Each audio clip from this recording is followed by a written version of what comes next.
Hey,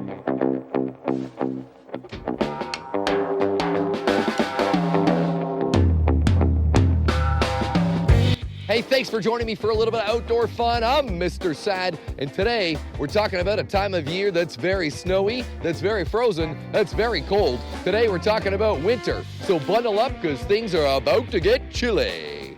Well, first, let's talk a little bit about winter weather. And today is a perfect example of how snowy it can get during the winter months. And not all parts of the world get snow, just the northern hemisphere. Think of it like if you drew a line across the center of the earth, and any part above that line is where it can get snow. And as you get further north, the more snow there is. Now, I'm located in Canada, and winter usually starts sometime in December and goes through until March. And during that time, the temperatures get colder and colder and often dip below freezing, and some days way below freezing. You'll start to see frost on windows and your breath in the air, and big piles of snow everywhere. And then comes the snow. Each snowflake is like a tiny little work of art, and they fall from the sky and cover the ground in a sparkling white blanket. Oh, and don't forget about the ice. Ponds, lakes, and even sidewalks can freeze, so watch where you step and be careful. And now, let's see what the animals are up to. Did you know that some animals have their own way of preparing for winter?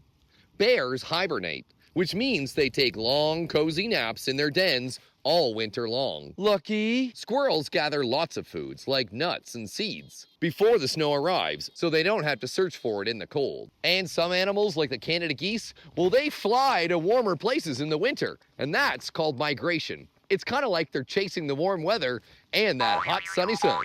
But what about the trees in the winter? What happens to them? Let's talk about two kinds of trees, coniferous and deciduous. Coniferous trees have needles. Think of it like a Christmas tree, a pine tree, or a fir tree. And they shed those needles all year round, but they don't lose all the needles in the winter.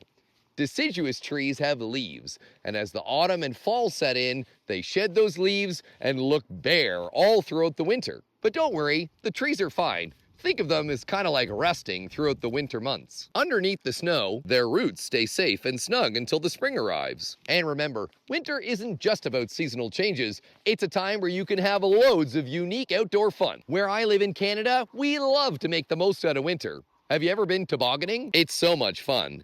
And skating on frozen ponds or rinks is a favorite pastime too.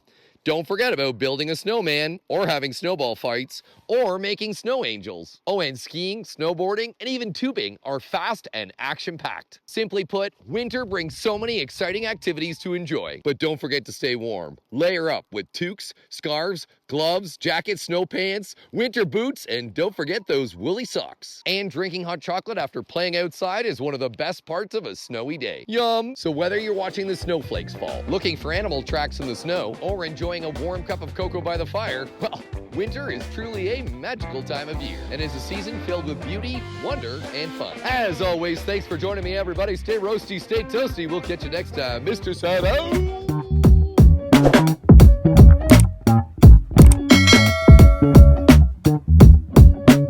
And now, let's see what the animals are up to. Hey. Neighbors think I'm crazy. They're not wrong.